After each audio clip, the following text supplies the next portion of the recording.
Hello বন্ধুরা, good morning. আমার অবস্থা দেখো কি, মাথা পুরো মানে চাম্পি করেছি। চাম্পি করে মাথা একদম তেলের, কি বলবো, একদম তেল বোতল একদম ঢেলে দিয়েছি, তেলের বোতল। আর খুবই একটা বিধি বিচ্ছিরি অবস্থা। স্নান করতে যাবো একটু পরে, খুব ঠান্ডা লাগছে। ভেবেছিলাম শীত চলে গেছে, কিন্তু শীত চলে যায়নি, আবার চলে এসছে। তো যাবো এখন স্নান করতে, তারপরে তোমাদের সাথে এসে দেখা করছি। আর কদিন ধরে ব্লগ দিইনি, তার জন্য সরি। তো চলো স্নান করে তারপর তোমাদের সাথে দেখা হচ্ছে। হ্যাঁ, টুকটাক কিছু কাজ আছে, সেগুলো মানে হচ্ছে এখন। যে হেল্পিং হ্যান্ড আছে সে এসেছে, কাজ করছে। আর আমি এখন বসে বসে একটু চিল মারছি। সকালবেলা চা খাওয়া হয়ে গেছে, ঘরটা সব গোছানো হয়ে গেছে, ওই 9টার মতন বাজে। তো চলো স্নান করে নিই, তারপর তোমাদের সাথে দেখা হচ্ছে। আর আইব্রোর অবস্থা দেখো, কিচ্ছু আইব্রো মানে কিছু করছি না। মানে ভেবেছিলাম যে একটু পরে মানে দেরি করে করবো, কিন্তু ষষ্ঠী পুজোর আগে মনে হচ্ছে করে নিতে হবে, কারণ খুবই বাজে লাগছে দেখতে। একটু ঠিকঠাক লাগছে। ঝলমল করছে আকাশ, বেশ ভালো লাগছে দেখতে বাইরের এই মানে আকাশটাকে আজকে। আর চলো চটপট করে সব কাজগুলো সেরে নিই। তো কয়েকটা জিনিস কেনাকাটি করেছিলাম, এই দেখো মেয়ের টিফিনের জন্য। সেগুলো সব ব্যাগ থেকে বের করে যে যার জায়গায় গুছিয়ে রাখছি। এখানে রঞ্জিত কিছু কিছু জিনিস কিনে নিয়ে এসছে। তো এখানে ম্যাগি আছে, হ্যাপি হ্যাপি বিস্কুট আছে, নিমকি আছে, চাউমিনের প্যাকেট আছে, আর সুজি আছে। আর রঞ্জিত নিয়ে এসছে সকালে কয়েকটা জিনিস। আমি দুটো পিৎজা বেস নিয়ে এসেছি ঘরে। মাইক্রোওভেনটা জানো তো কালকে পরিষ্কার করেছে। আর এখানে দেখো ডিম সিদ্ধ দিয়েছে রঞ্জিত, আর আমার জন্য লাউর জুস করে দিচ্ছি। আর প্রেশারটা আবার বেড়েছে বলে। পার্সেলটা চলে এসছে, চলো তোমাদেরকে পার্সেলটা দেখাই। যা কাছে নিয়ে হয়, পার্সেলটা দেখাই। আর এখন আমার স্নান হয়নি, আমি শুধু জামা কাপড় চেঞ্জ করেছি, খুব ঠান্ডা লাগছে।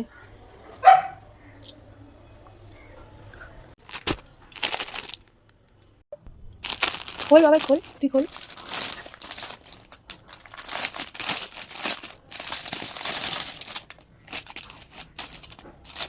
বিছানা মানে লাগাস না। হুম, ঠিকই এসছে। হ্যাঁ, ঠিকই এসছে, তুমি মিডিল লিখেছিলে বলে এরকম এসছে। তুই তো বড়ই চাইছিলিস। ঠিক আছে, আমি তো বলছিলাম।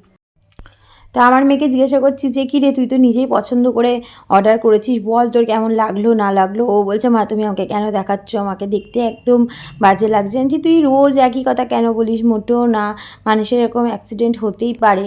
তো এই সমস্ত কথোপকথন চলছিল। তারপরে আমি স্নান করে চলে এসেছি, তবু আজকে আমার ঠান্ডা কমছে না, প্রচুর আজকে আমার ঠান্ডা লাগছে। জানি না আমার কী হয়েছে, মানে এতটাও ঠান্ডা পড়েনি, কিন্তু আমার দেখছি আজকে প্রচুর ঠান্ডা লাগছে।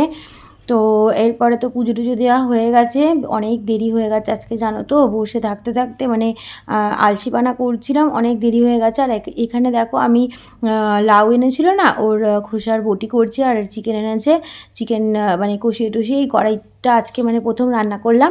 করে আমি প্রেশার কুকারে দিয়েছিলাম, কিন্তু প্রেশার কুকারটা কাজ করছে না বলে প্রেশার কুকারের ঢাকনাটা খুলেই মানে একটুখানি আমি জাল দিচ্ছি। জাসমিনকেও খেতে দিয়ে দিয়েছি। আর দেখো প্লান্টারগুলো খালি পড়ে আছে, এখনও গাছ আনা হয়নি। আর এখানে দেখো আমার রান্না কমপ্লিটেড। আগের দিন একটু ডাল ছিল, অরহর ডাল গরম করেছি। আর এবার একে একে খেতে দেবো। কোয়েলও এসেছিলো বাড়িতে, মেয়ে আর ওই ঘরে খেয়ে নিয়েছে, ওইখানেই আছে, ওরা রেস্ট নিচ্ছে। আমি আর জাসমিন এই ঘরে আছি। জাসমিনকে আমি দুপুরবেলা আমার কাছেই আমি নিয়ে রাখি, নাহলে আমার মেয়ে ওকে মানে কিছুতেই ঘুমোতে দেয় না।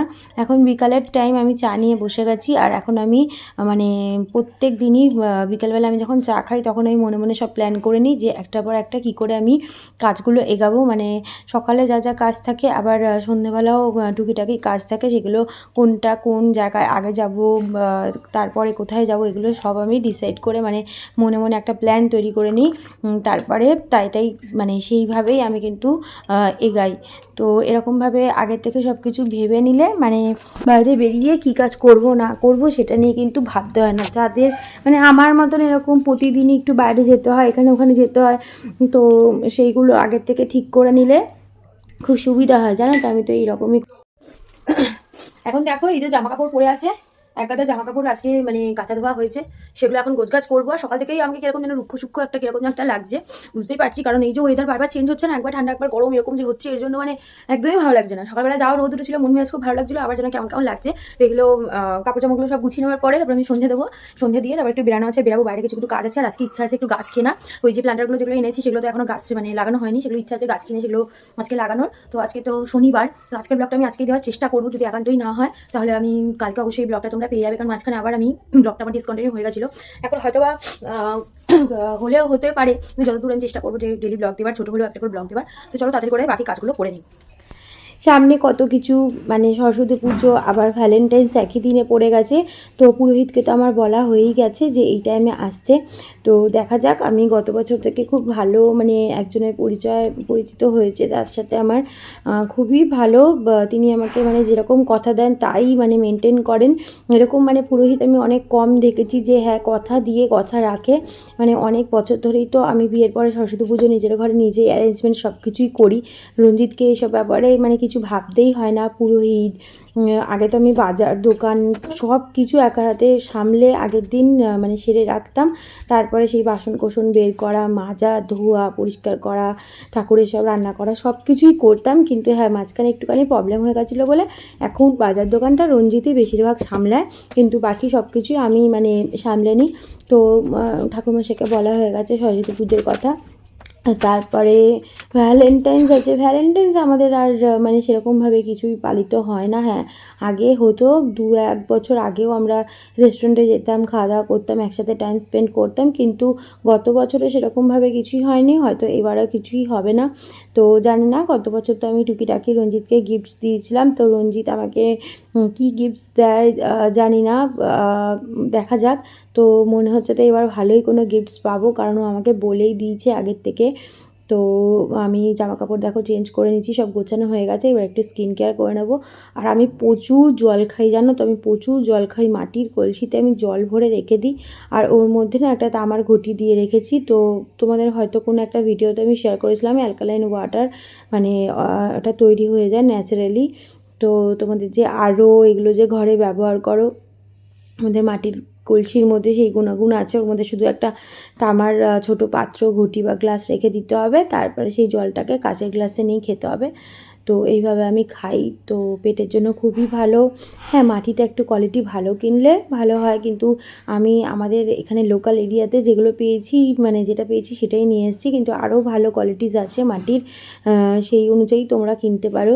আর গরমকালে তো আমি ফ্রিজের জল খাই না। আর এই দেখো মানে তোমাদের সাথে মানে শেয়ার করছিলাম ভিডিওটা, আর আমার হাত থেকে কৌটোটা পড়ে গেছিলো, আর কৌটোটা পড়ে গোল গোল গোল গোল ঘুরছিলো, সেটাই তোমাদেরকে বলছি।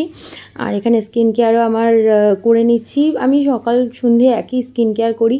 তো এখন আমি কিছুদিন ধরে ওই আমার যে ল্যাভেন্ডারের স্প্রেটা ওটা ইউজ করছি না, কারণ দেখছিলাম আমার মুখে প্রচণ্ড একনে মানে অনেক বেশি বেড়ে আছে। তো এখন আমি একটু স্টপ রেখেছি 1 সপ্তাহ। শুধু ওই পন্সের যে লাইট জেল ওটা আমি ময়শ্চারাইজারটা মেখে নিলাম, আর একটুখানি ভ্যাসলিন মেড থেকে নিলাম, কারণ আমার লিপ বাম শেষ হয়ে গেছে। এখন আমার নাইকা পার্পল দিয়ে তো অনেক রকম সেলস চলছে, কিন্তু এখন আমার অর্ডার দেওয়ার কিছুই নেই, আবার অর্ডার দিতেও পারি, জানি না কী করব। তো সন্ধ্যের টাইম হয়ে গেছে, এবার সন্ধ্যে দেবো। দুয়ারে আগে একটুখানি জল দিয়ে আসছি আমি, সকাল বিকাল তো আমাদের বিয়ের পরে আমি আমার মানে চৌখাটে জল দিতাম।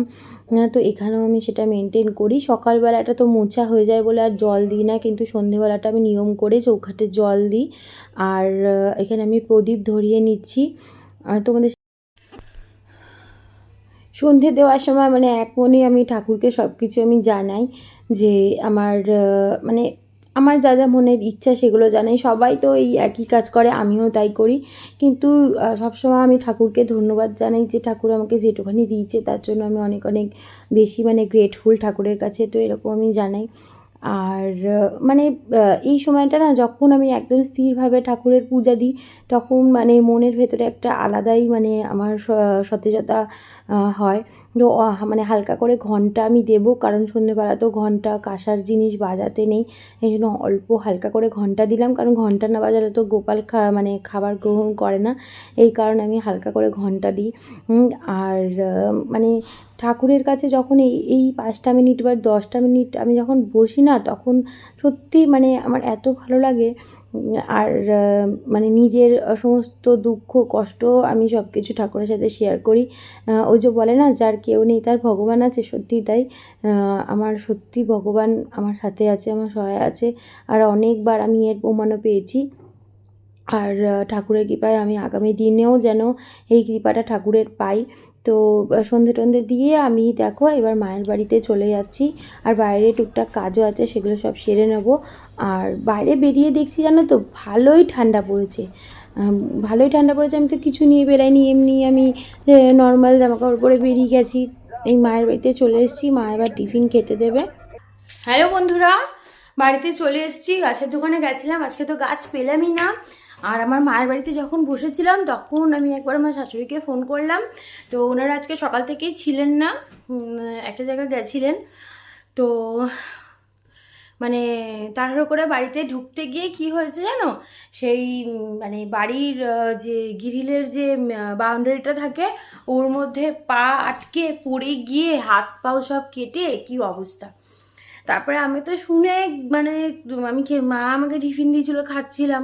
তারপরে তাড়াতাড়ি করে ওই বাড়িতে আবার গেলাম, ওই বাড়িতে গিয়ে দেখি সেই আমাদের ওই বাড়িতে ছিল ওই বিটাটাইন ছিল, ওগুলো তুলো দিয়ে লাগিয়ে টাগিয়ে দিয়েছে।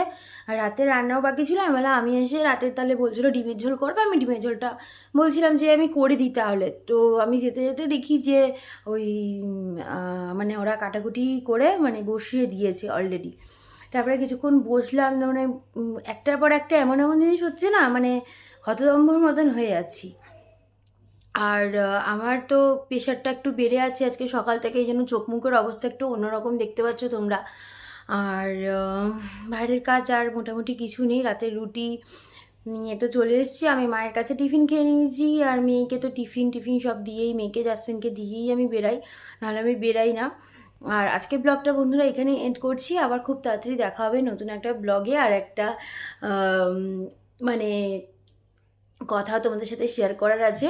তো আজকে আমি সেটা বলতে পারিনি, আমি তোমাদের নেক্সট ব্লগে বলে দেবো। তো টাটা, বাই বাই, সবাই সুস্থ থাকো, ভালো থাকো, আর অনেক বেশি হেলদি থাকো, কারণ হেলথ ইজ ওয়েলথ, এটা আমি বারবার বলি।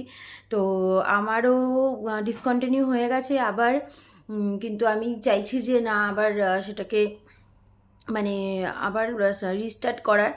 মানে যেগুলো আমি করছিলাম, হাঁটা মানে এত ঠান্ডা পড়েছিল, হাঁটা দেখো এখানে টানা আমি সকালবেলা বেরানোর মতন আমার মানে পরিস্থিতি থাকে না। তো ওই বিকালবেলা করে হাঁটতে যেতাম, তাও তো এদিক ওদিক করে হাঁটাটা কমপ্লিটেড করেই নিয়েছিলাম। কিন্তু তোমার ওই কি বলে ফ্রি হ্যান্ডগুলো না, ভাবছি ওগুলো কোনো জায়গা ভর্তি হতেও পারি, না হতে পারি, দেখি কি করি। সামনে কয়েকটা কাজ আছে। তো যাই হোক, আবার পরের নেক্সট ব্লগে তোমাদের সাথে দেখা হচ্ছে। Tata, bye bye.